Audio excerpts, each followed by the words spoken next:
Welcome to this Ideas podcast on China Down Under, where we are going to look at the shifting geopolitical dynamics shaping the Indo-Pacific region, particularly in relation to China's growing naval presence and its strategic port acquisitions and expanding economic footprint in the region, which have sparked quite fierce debate. And I'm joined to debate this today in this Ideas podcast by Rory Medcalf, who's the head of the National Security College at the Australian National University in Australia, and Ishii, who's the former ambassador of Japan to Indonesia. Welcome, gentlemen. Thank you. Well, we know that China's naval presence is only increasing. And what we have recently seen, particularly in Australia and New Zealand through the Tasman Sea, is the circumnavigating of Australia of Chinese war vessels conducting live fire exercises without any formal notice given to, of course, the Australian government. I wanted to ask you, Rory, how you really assess this strategic challenge that has been put on our region. What are the implications of China's recent naval exercises? And what sort of signal is China trying to send to Australia by conducting such exercises in this passage? Look, thanks, Lisa. There's a lot there, and I think this is an important topic. I think the first point to note is that it was always inevitable that China would have a growing role and presence in the South Pacific and indeed across the Indo-Pacific as its economy has grown, as its military power has grown, as its interests have expanded. However, the big challenge we're dealing with here, I think for Australia, for New Zealand, for a lot of the countries in the region, including the small island countries, is how do we manage that without China dominating the region and without China threatening our interests, our values and our sovereignty. And that's where the episode that you've referred to there, the really bracing experience of a visit, an uninvited visit by a Chinese naval task group, including their most powerful warship, a Renhai-class cruiser, far more powerful than anything in our Navy, it really woke people up. It was really quite confronting. Yes, I think China is sending an intimidating signal. Yes, their behaviour was, strictly speaking, consistent with international law. That doesn't mean that it was in any way an act that was done with prior notification or consent. And I think what this will lead to is much sharper awareness, certainly in the Australian population, across the Australian political spectrum. In New Zealand, where I think our Kiwi friends were very forthright in their response, and even across the broader region, that we need to be ready for more of this. We need to be able to ensure that in future Chinese naval or military activity in our region is not only not a threat to our interests, but it cannot be, if you like, activated during times of crisis in ways that can threaten us. So I think we're at the beginning of a very long game here. Masa, how do you see this? I mean, given the legal framework of UNCLOS, how can Australia and regional partners like Japan balance that sort of respecting freedom of navigation with the need for transparency and responsible military conduct in the region? Welcome to the club. I think China has been doing that in East China Sea for a long time in a more fierce and consistent way. And I think the bigger background of this is that the US is leaving from the region. Whether they are leaving actually or not is an open question, but at least regional countries see that in that way.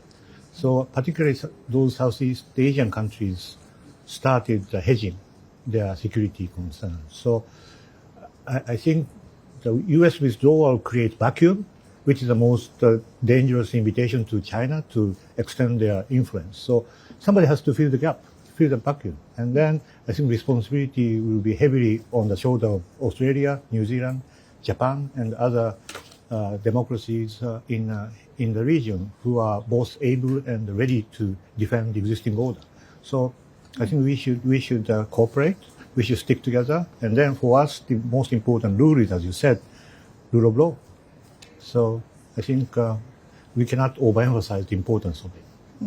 So, Rory, if that is the case, How do Australia and New Zealand and Japan allies sort of, do we conduct a more robust naval strategy? Or, do we just accept that this is the new norm of Chinese naval presence growing as a new reality in our region? There are lots of dimensions there, and I'll certainly address the naval question, but we need to look more broadly, more comprehensively as well. For example, a big part of the contest for influence in the Pacific is in development assistance, in engaging economically and in other ways with societies and governments in that region. Our foreign minister's been very explicit about this, that we're in a contest for influence. And Australia's not stepping back there. In fact, if anything, just as concerning about, questions about US alliances in the region are questions about the future of US development assistance, with frankly, the self-sabotage of US aid. Recently, it puts a greater burden on Australia, Japan, New Zealand and others, the Europeans, I think even India, I would say, to contribute to the stable sovereign development of the region.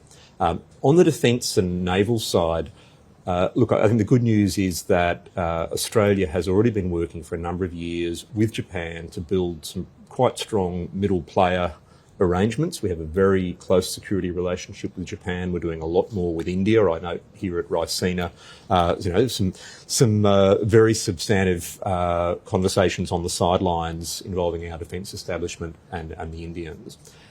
And we'll continue to do that. I think it's also important, though, to not imagine the United States out of this game. I think the jury is still out on what the American defence posture looks like in the Indo-Pacific under Trump. Again, here we are at Raisina, and I've seen Admiral Paparo, commander of Indo-Pacific Command, as a very prominent voice here. So I don't think that the Trump administration's position on Europe, confronting as some of us might find it, automatically translates into what's happening in the Indo-Pacific. And from an Australian policy perspective, I suspect we will do even more to try to engage our American ally in the Indo-Pacific for deterrent effect. But whatever happens, that will require us, Australia, Japan, other democracies in the region, to step up more. We will have to increase our defence spending. We will have to develop more formidable naval capabilities, and quickly. And I do note that, among other things, Japan is engaging very closely with us at the moment on a possible frigate contract. So I think that's a very positive signal. You're not talking about submarine, are you? Frigates, kidding. Yeah, submarines. That's another story. Massa, do you see it the way Rory sees it, that Japan also will need to step up? I mean, obviously we do engage in terms currently with the United States and India through the Malabar exercises, and we were pleased to host Malabar in Sydney a couple of years ago. I think what China has done in recent weeks is just testing your resolve to defend the South Pacific countries, and then I think you should be in charge of that. And Japan, you'll see Japan more active in Southeast Asia because it's after it's in the backyard. So I think we need to step up our efforts and cooperation with such countries as Philippines, who is supposed to be the U.S. ally, but I think they need every help. And also the most important country in the region is, I think, Indonesia when it comes to Southeast Asia.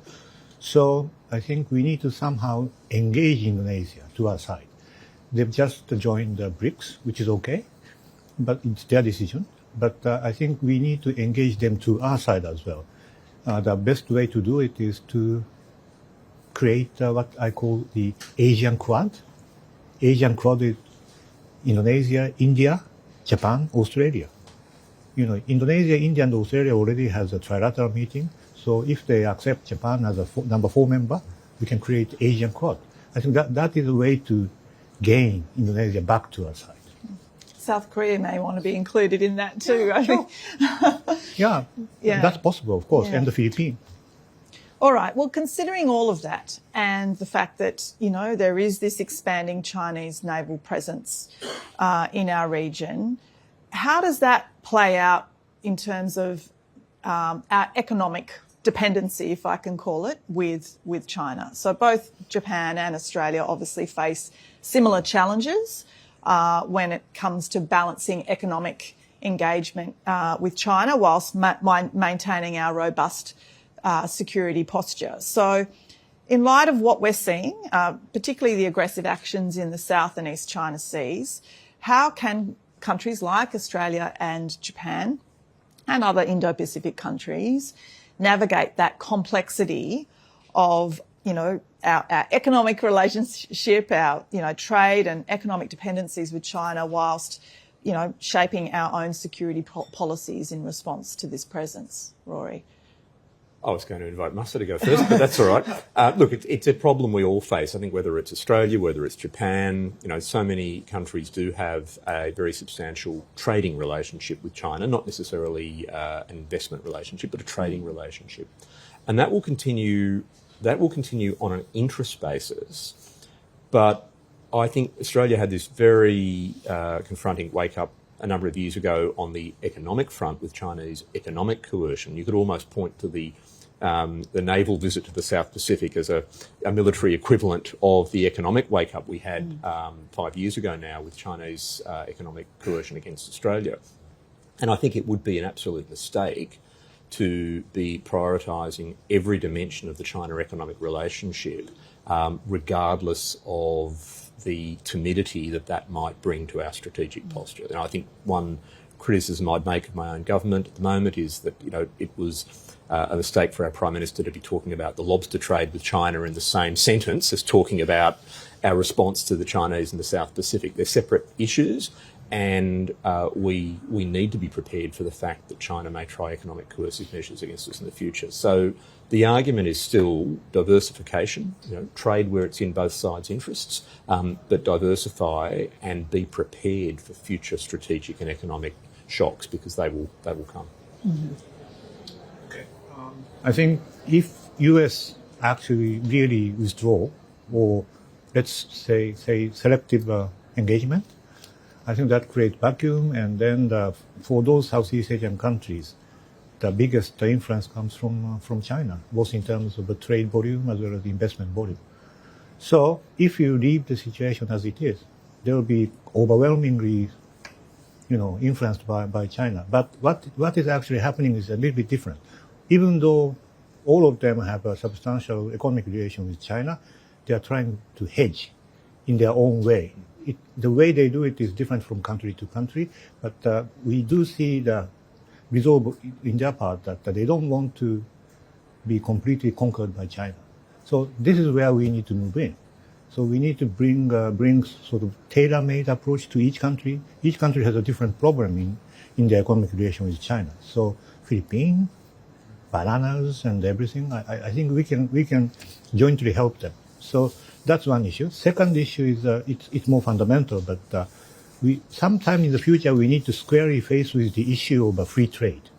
Whether free trade is good for us or not, I think as far as Japan is concerned, free trade is still good. So we have every reason to pursue more free trade in the region, like expanding CPTPP. And although knowing that the other side of the Pacific, the country has a different idea. But I think if we believe in free trade, which is a source of our strength, source of our leverage, I think we need to stick to it. So I think Australia can make a lot of contribution to that effort too. Yeah, well, I think we're having our own free trade challenge with that. Yes, I know. On the other side of the Pacific at the moment. Yeah. Well, that's our time. So thank you both, Rory and Masa, for joining this Raisina Ideas Pod on China Down Under. I hope you've enjoyed the conversation. Thank you, Lisa, for moderating. Thank you. Thank you.